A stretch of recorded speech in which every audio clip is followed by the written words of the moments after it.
You've manifested yourself into a human I can depend on to bring me happy.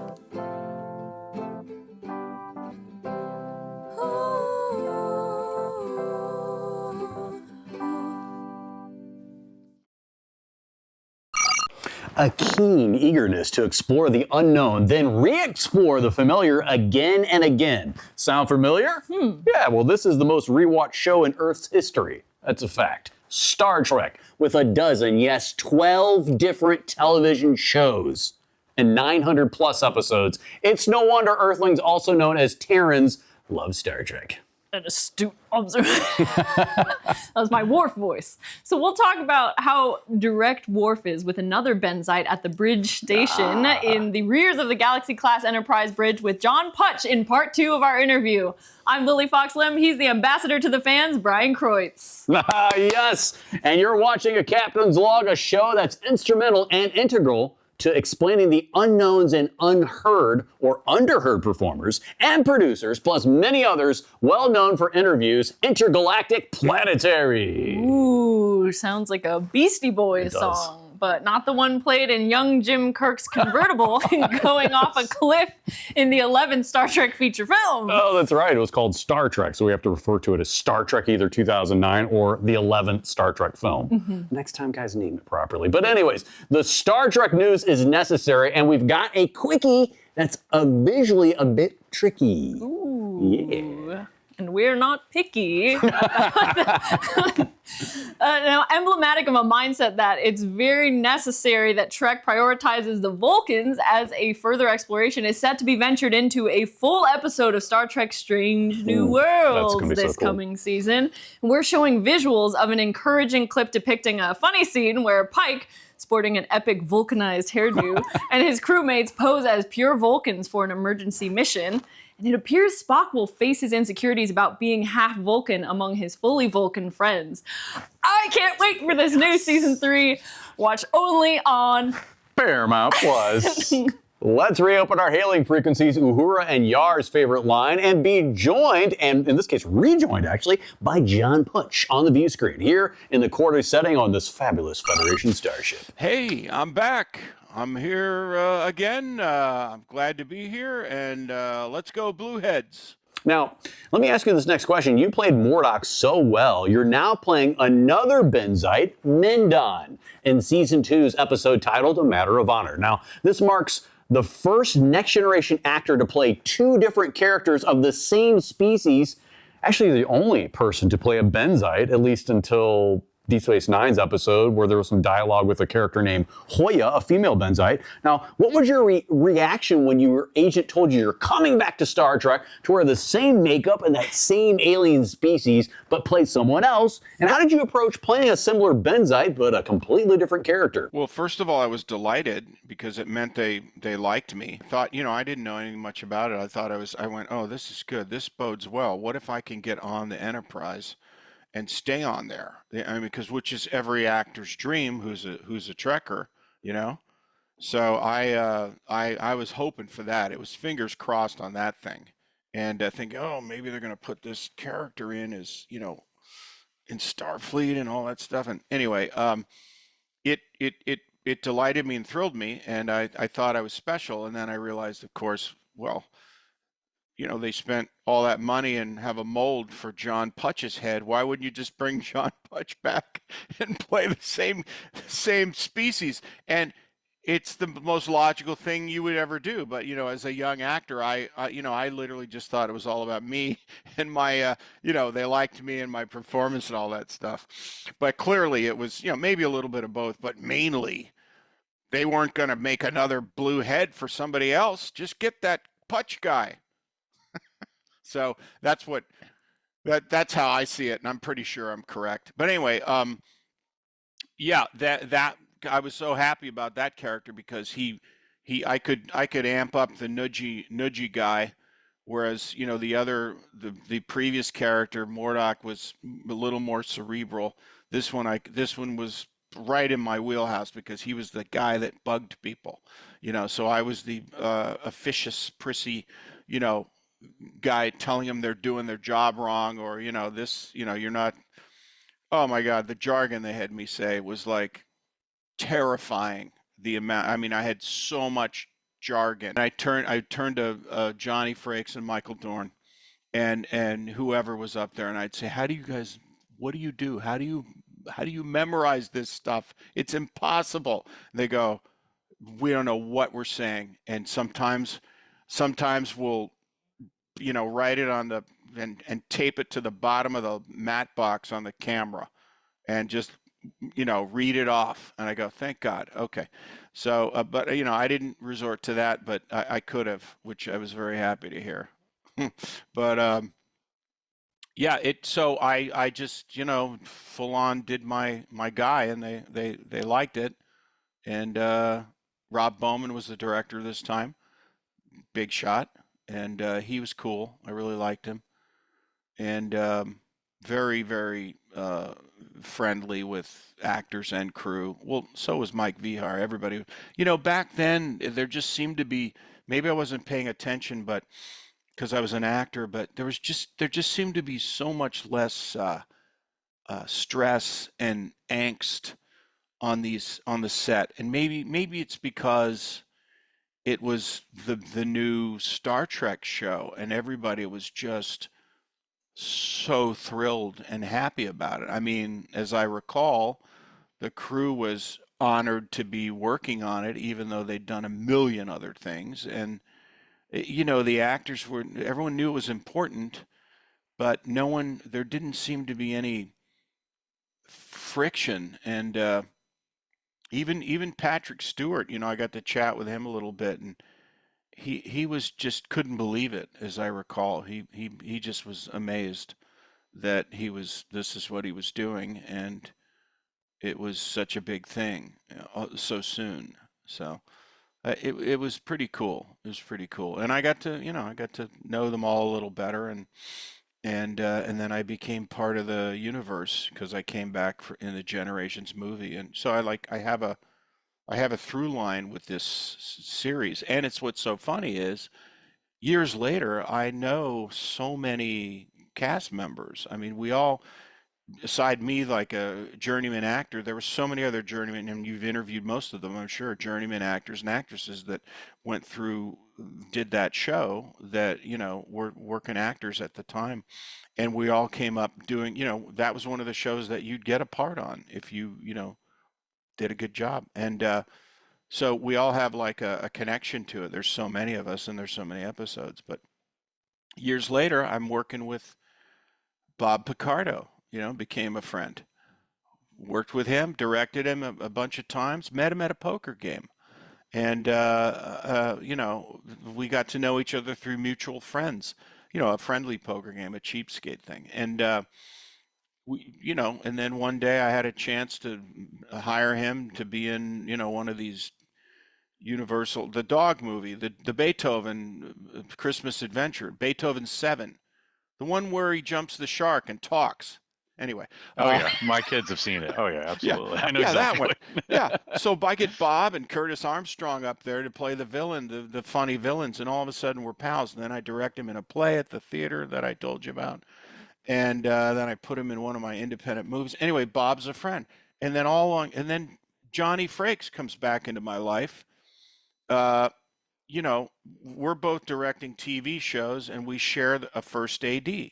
And on one, he's up in Canada doing, I forget the name of the show, Librarians or something. And then I'm down in LA doing Cougar Town, but our first AD, does both shows, not at the same time, obviously. We're constantly texting back and forth, and that's how and he remembered me from his show. So we've kept in touch, and then I call him to do like a big part in the Biltmore Christmas movie I did last year for Hallmark, and he came down and loved it, had a great time, and we got to even be even closer. So like everybody's connected with that show. It really is amazing. Junie connected everybody, really. I mean, and I know everybody I know pretty much did that show. I know Sachi Parker. I know, I told you I know Dan. Tommy Hinkley did the show. Everybody did the show. Dendry Taylor did. Everybody did the show. We were all, we all got in there at some point, and it sure was fun.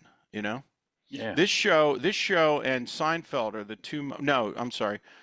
Seinfeld is the most rerun acting job show I ever did. Matter of Honor, Star Trek Next Generation, and Jaws 3D are the two most requested autographs that I get. And to this day, twice a month, I'm getting things sent to me to sign. Please sign, please sign. So, Trek is huge. It's huge. And it helped that I was the blue-headed guy because, I'm Alien of the Week. So, here we are. It's why you have me on the show. Yeah. Hey, let's get that Putch guy. He played the blue alien. Let's get him over here. Going in for makeup as Mordok, I assume they cast your head and sculpted those amazing pieces from Michael Westmore's brilliance. Yes. Did you encounter Michael Dorn in the morning for a long makeup session in the chair and discuss your one-on-one scene with him beforehand? This is where he insists that you observe your station and mind your business. Or was that scene first rehearsed and all done in production on the sound stages between you two? Or what do you remember about this scene in A Matter of Honor? No, we were laughing in the makeup trailer, like hours before. So no, he was the sweetest guy ever. And years later, I think I worked with him in a B movie, or maybe it was before. Maybe it was before. No, it was after. It was in the 90s. I worked on some B movie with him on a plane crash movie, one of those stock footage movies. I was an actor also. We were laughing. He was really, I remember Michael being incredibly host-like to me. Maybe because I don't know where on the food chain he was, but in the show, but I do remember him going out of his way to, greet me in the morning, because I think he was the second guy into the chair because of his makeup, and I was first only because it took forever. It took like 6 hours to do me because I was the disease of the week, or I'm sorry, the alien of the week, and he was great. And when we got to we'd run lines and stuff, but when we got to that scene, no, I didn't because he was an actor guy, and we're doing our thing, and I loved it. I loved it when he dressed me down, and I loved when he threatened me. It was great. Observe your station, Ensign. It was really fun. I didn't since the show was so new, I was and now I was in the inner sanctum. I wasn't in such awe. I felt welcomed, and I felt, since I'd been there twice now, it was a lot easier to not be nervous, and I felt like I could talk to more people and be friendly and stuff. But he was great. A Captain's Log returns in a moment. Welcome back to Broadcast TV's only Star Trek talk show, A Captain's Log. John Putch is joining BK and I. If you haven't checked out part 1 of this interview, I strongly urge you to do so. A mind meld would pale in comparison to hearing the stories with your own pointed ears. Or rounded ones. Please tell us the behind the scenes and the complete story from your perspective, coming back to Star Trek in the 1994 film Star Trek Generations. You're on set with 3 iconic original series living legends. The tie-in to the Generations movie, which came in the mid-90s, was that Junie Lowry Johnson was casting the movie, as she would, because it was all coming out of the same department at Paramount, the Star Trek World department. It was her idea to ask everybody that they could from the series that were guest stars to populate these small roles in the movie, and it was approached to everybody as if this is a favor to us. We know this part is not big or as big as what you did on the show. We know it's we don't want it to be an insult, but we're trying to have everybody that we liked from before in key roles on the series become, play a small part on the movie. So, at first you go, do I want to play a reporter, with 2 lines when I was Bluehead Benzite twice? And then of course you get over yourself and you go, yeah, I want to get on that bridge. Are you kidding me? So I was on the bridge playing one of the reporters, and my buddy Tommy Hinkley, who I did Men at Work with years later.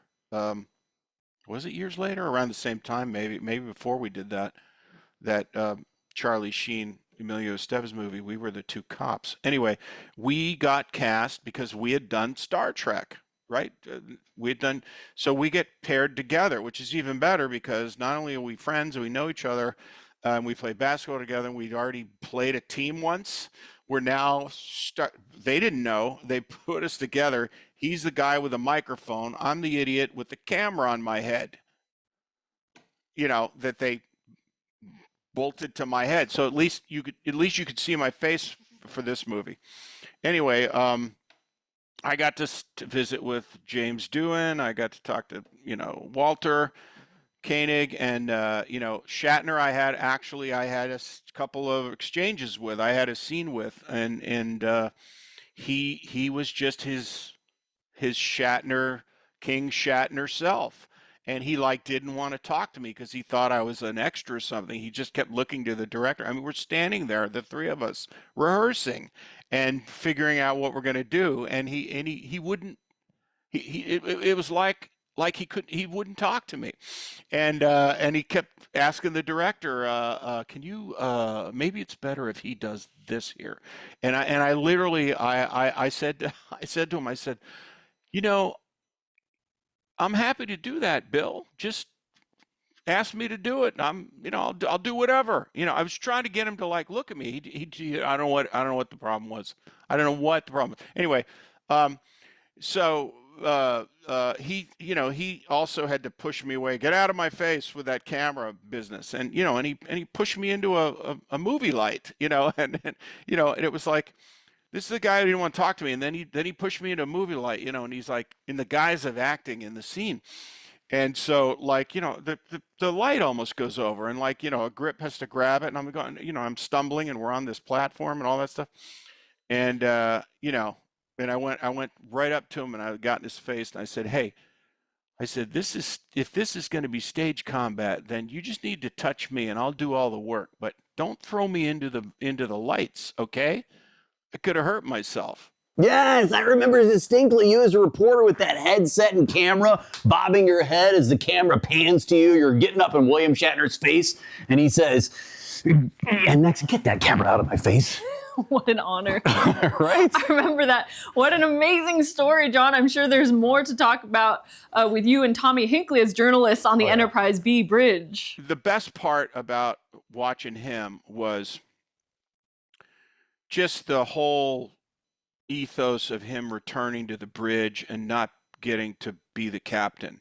So he was just unbelievable. He was emoting the shit out of everything, and it was, me and Tommy were just glued watching every movie made and watching every little comment he made under his breath to somebody else, and we had some laughs because we watched him get in the turbo lift with Jimmy Doohan and Walter Koenig, and before the take start, there's no escape in the back. So they load them in, they close the door, they roll the camera, and then they have to enter, right? So for 10 seconds or 20 seconds, they're standing in there by themselves. Well, before the door closed, Walter goes in, Jim Doohan goes in, and they're chit-chatting, they're friendly and everything, and then Shatner walks in, places. Shatner goes in to the turbo lift, and this is what the both of them did. The minute he walked in,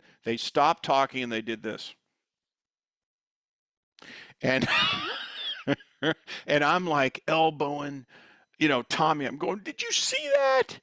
Did you see that? It was fantastic.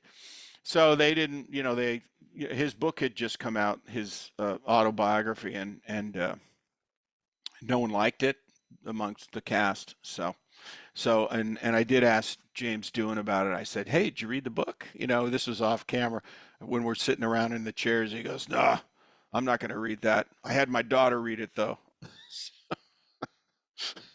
And it was pretty funny. And then on one take he broke the set and flew over. We're sitting on the lower portion of the of down in the lower circle, and they're up the bridge around the railed bridge raised area. He's up there, and they told us, okay, we're gonna we're gonna hit we're gonna have an engine issue and a big thrust. Everybody's got to do the old rock the thing, and they had the set on hydraulic gimbals, so at the cue they didn't just shake the camera and had us do this, which would have worked fine, and that's what they did in the old days. They had hydraulics and all this stuff, and so we're doing a take, and he's literally right behind us, above us. Tommy and I are sitting down here.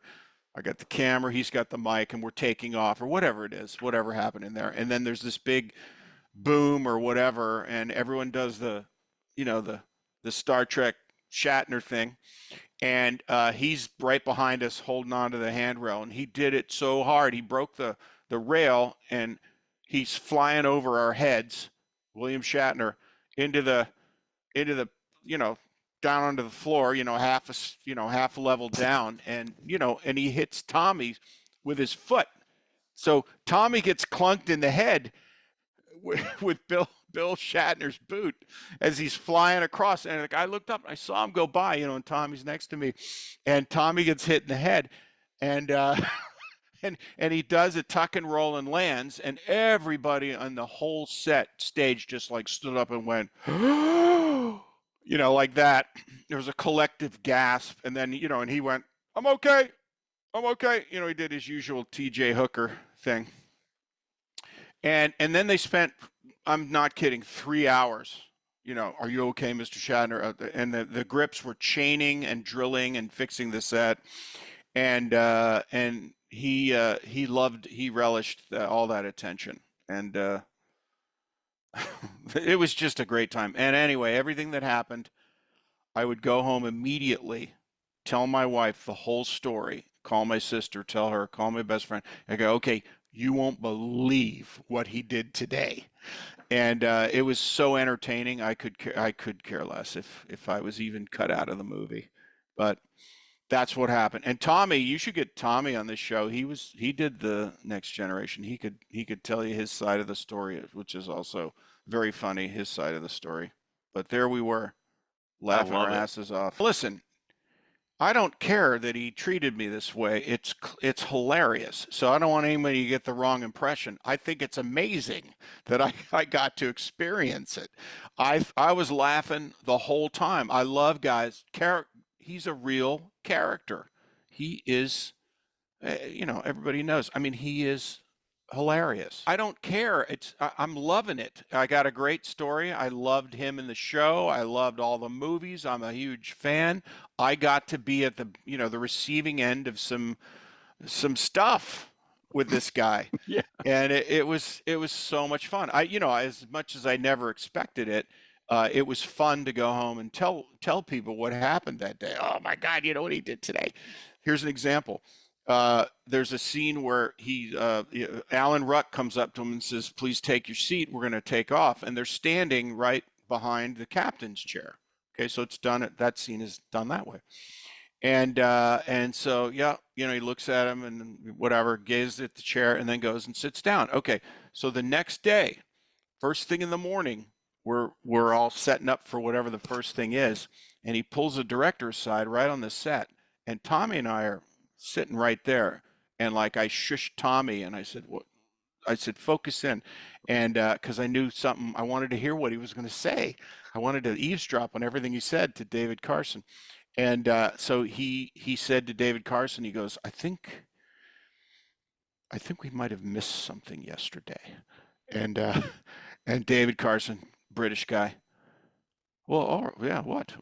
Let's talk about it. He goes, when I was at the captain's chair, I don't think I did the right thing when I left. I think I might need to stay longer on the chair. And he goes, okay, all right. So they reshot, and that was like another 2 hours. But the whole what he wanted to do, and it's in the movie, and it was his idea, and he made us reshoot that whole section with Alan Ruck. He wanted to touch the chair, the captain's chair, before he left. So he's literally fondles the chair before he goes over and sits down on the bench behind Tommy and I. Oh God, it was amazing. And John Alonzo, world famous director of photography, who like had his credits on a plaque on the camera, is like in his little beanie and he's walking around and he's going, "What are we doing here?" You know, he wanted to get going, you know. Yeah. And he goes, "Are we going to admire this or shoot it?" This is the DP. I loved it. I loved it. Anyway, oh my God, it was so fun. It was so fun. That was a great day. That was a great week. It was great. Guy was a sweetheart. Yeah, and we're at this point, all the bit players, of which Tommy and I were some of them, had done series or guest shots, or I mean, we'd had our own television shows before. You know, we're not just extras. So he doesn't know that, nor he doesn't consider anyone else. So it's like weird. So it's sort of like he's surrounded by a cast and a set full of heavyweights, really heavier weight than me. There were a lot of other people in that movie that were, and I'm sure he wasn't aware of it.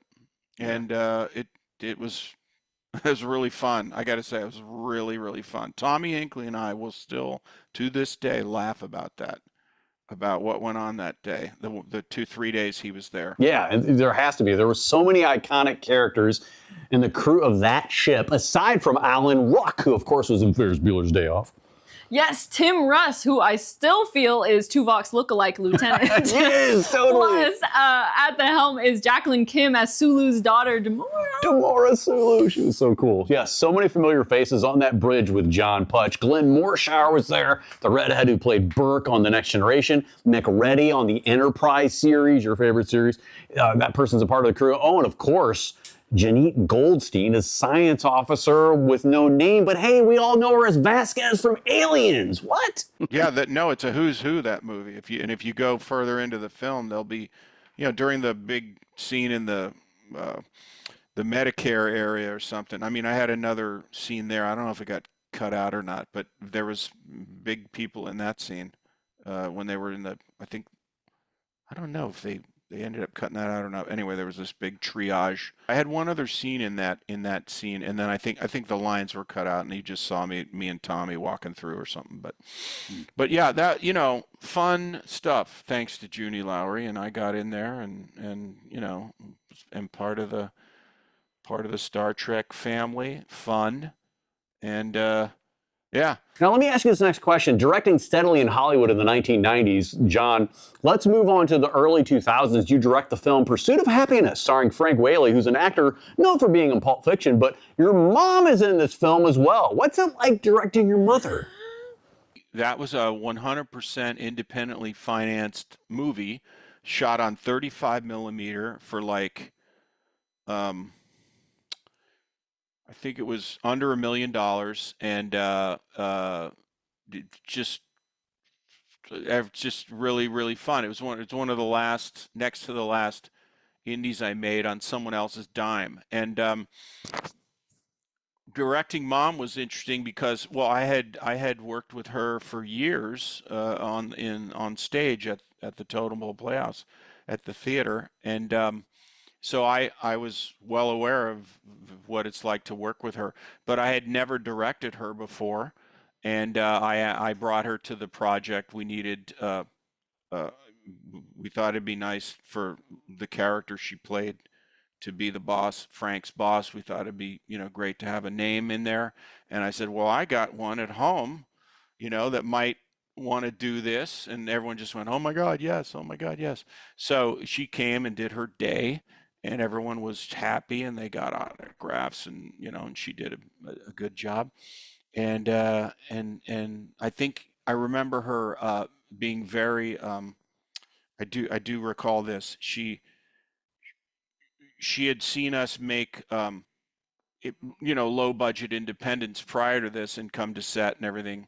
And they were small, really small. This movie had a full complement crew and, makeup trailers and wagons and, all the stuff that you'd see on a regular show. And she was very impressed by that and had no idea. She assumed it was going to be like a, hey, we're going to put you in this room until we need you kind of thing.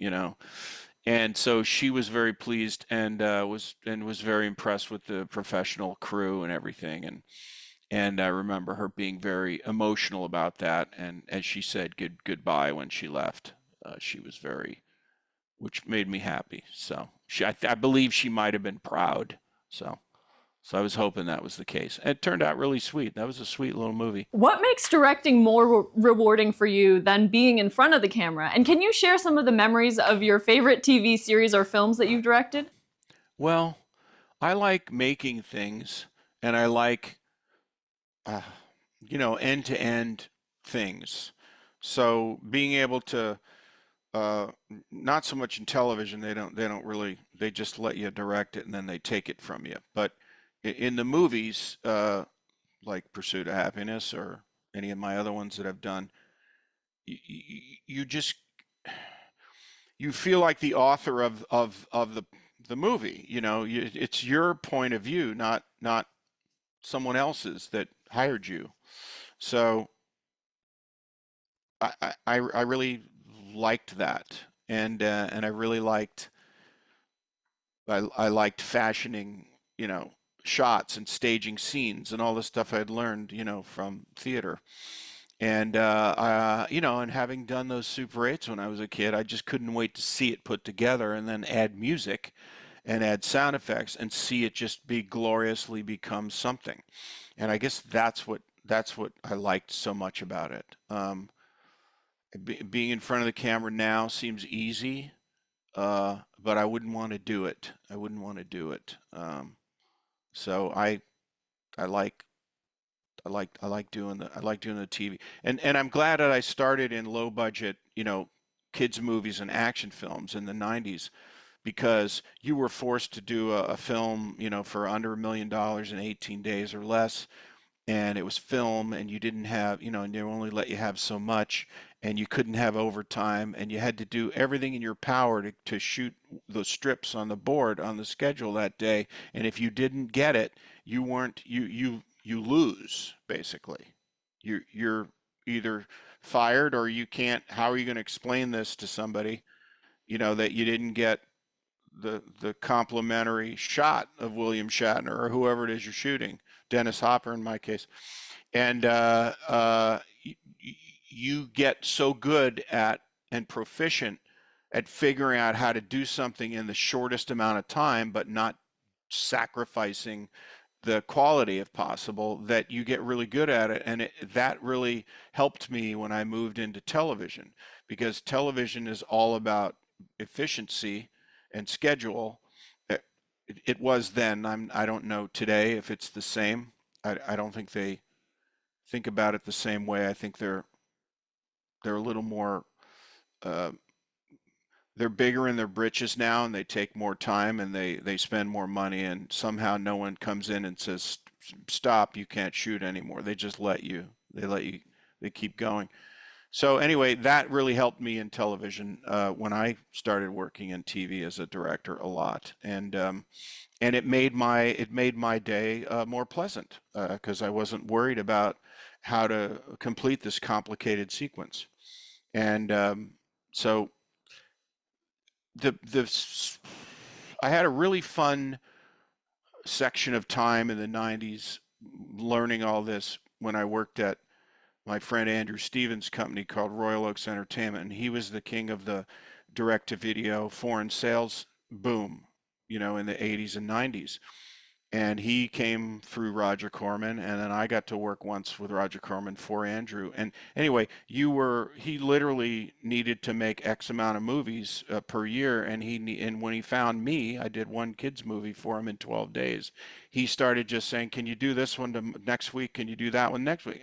And suddenly I was able to. I got an action movie in, I got a science fiction movie in, I got a precursor to Poseidon Adventure in. I did a cheesy flip chip movie. I did some Christmas kid movies. I did so literally during my time with Andrew at his place, it was like being at, I guess, a Roger Corman, and you had short days, short amount of days to do it, and you had a lot of stuff going against you, and you had to figure out how to do things so efficiently that it just was the best training ever, and that just translated like wildfire into TV. So all my training there and all my theater business stuff with my dad helped me stage things correctly, and all along I was learning about the camera angles and the line, the line in which to keep the camera on the so it doesn't look like we're looking opposite directions and all that stuff. And and we didn't even have video monitors. We had, first movie I had, you had to go over and look through the lens right before you shoot. And then came the video tap. It was so expensive to get the video tap, that it was like, people were like, oh, I don't think we can afford a video tap on this one, John. I'm going, well, can we just not have that in order to get the video tap? Because it's really going to make things go faster. So and the video tap was a pickup tube somehow in the eyepiece that shot the film gate on the camera. I don't know if you remember these. Yeah, I do. And it was all blurry, and and you could barely see anything. You could just but it was enough to get you through it. So all that stuff I went through, and it just made me more facile. And I love gadgets, so it just worked out. The rest was easy, working with actors, interpreting funny things and all that stuff. And I liked it. I don't do much of it anymore. I only work once a year now recently, but I did like it. Welcome back! John Putch with us here on A Captain's Log. John, a few more stories for us, if you will. Maybe 4 more questions from us to you. Your memories of directing. Just tell us some highlights. And then in the 2000s, I went from I broke into episodic TV, and that's when I started working in half-hour single camera television. And once you got your foot in the door there, they dub you, okay, this person can work our system. So I was able to do quite a bit of work and build my resume. And then I met Bill Lawrence, who hired me, on Cougar Town, Scrubs. And so I worked for Bill on Scrubs for the last, 4 years of that show. And then he put me into Cougar Town, and I did all 6 years and had a great time. And that show, I've said this before in interviews, that show financed 4 independent films for me. I mean, they were all sub $100,000 films, but because of the windfall of episodes that Bill hired me to do, I was able to save and put away money. And every time I had enough to go shoot something, I would get my friends together and get a script, and I'd run off to Pennsylvania and shoot another Route 30 movie or something. So that was like, what a way to, when I was an actor, I used the money I saved the money and used it to make short films that might get me a directing job. When I became a director, I saved the money and to make my own movies where I was in charge and I could edit the whole thing and I could, do everything I wanted. So that was pretty cool. Yes, this is impressive. You directed the most episodes, 29, for the ABC network TV series called Cougar Town, and also the NBC TV series Scrubs. That's a series that you like, I believe. 8 times you directed Scrubs. Talk about those experiences. Really? Yeah, that was the longest run I've ever had on a show. And then I've done, I got to do hour shows too. I loved doing hour shows when someone would take me out of the pigeonhole of half hour, which is hard to make people realize. And I got to do some rush hours and APB, which was a show in Chicago. I did Ugly Betty, which was an hour show many times. And, it was really great. It was really great. And, I just still to this day, I just look around and go, my God, the money they're spending here with all this stuff. You're working with Jonathan Frakes and Robert Picardo as the director of A Biltmore Christmas. Here in 2024, tell us about this new film and working with those Star Trek icons. Became part of the universe because I came back in the Generations movie, and so I have a through line with this series. And it's what's so funny is years later, I know so many cast members. I mean, we all, aside me, like a journeyman actor, there were so many other journeymen, and you've interviewed most of them, I'm sure, journeyman actors and actresses that went through, did that show that, you know, were working actors at the time.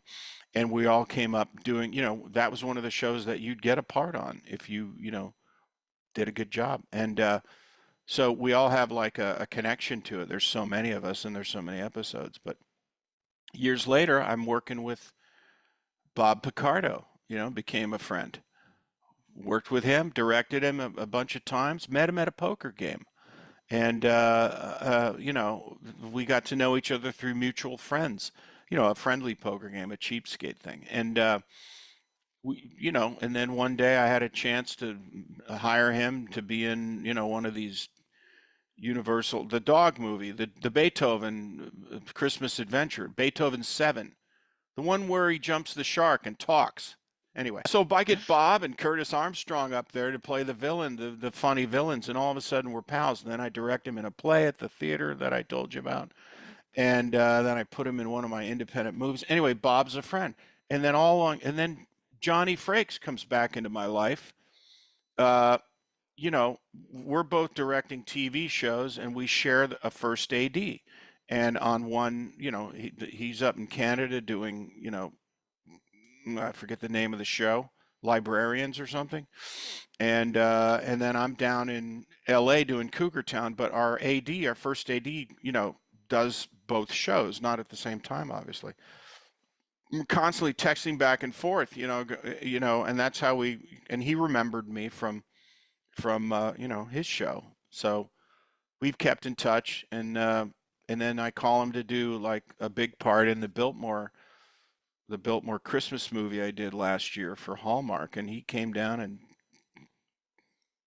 loved it, had a great time, and we got to even be even closer. You know, John, what are you up to today? Tell us about your latest directing project or maybe a recent release. The last thing I did was another Hallmark Channel MOW, and it was called Holiday Touchdown: A Chief's Love Story, and it premiered last November at Christmas for their countdown to Christmas thing, and I got to work with you know, a lot of the Chiefs, and but other than that, we'll see what happens next. Got to see, you know, the inside Arrowhead Stadium, and I worked there and shot there and saw all the stuff, you know, that you see on Hard Knocks, you know, but they'll never be on Hard Knocks. But so that's coming out at the end of this week. It'll air November 30th, and then a bunch of times, you know, the rest till the end of the year. But that's the only thing coming up. Other than that, I'm you know, I'm always tinkering on the edit system with something. I do a lot of motorcycle videos. I'm an adventure motorcycle rider, and I like to make little comedy videos on the trail with my friends. So I've done quite a few of those, and you know, just whatever comes my way. But not doing anything else at the moment other than that. Just enjoying the fall. John, this was such a great treat getting to know you. You are sincerely a great person to get to know. Lily and I had a blast talking with you. Yes, John Putch, what an awesome actor and director in Hollywood and on the East Coast. Bye for now.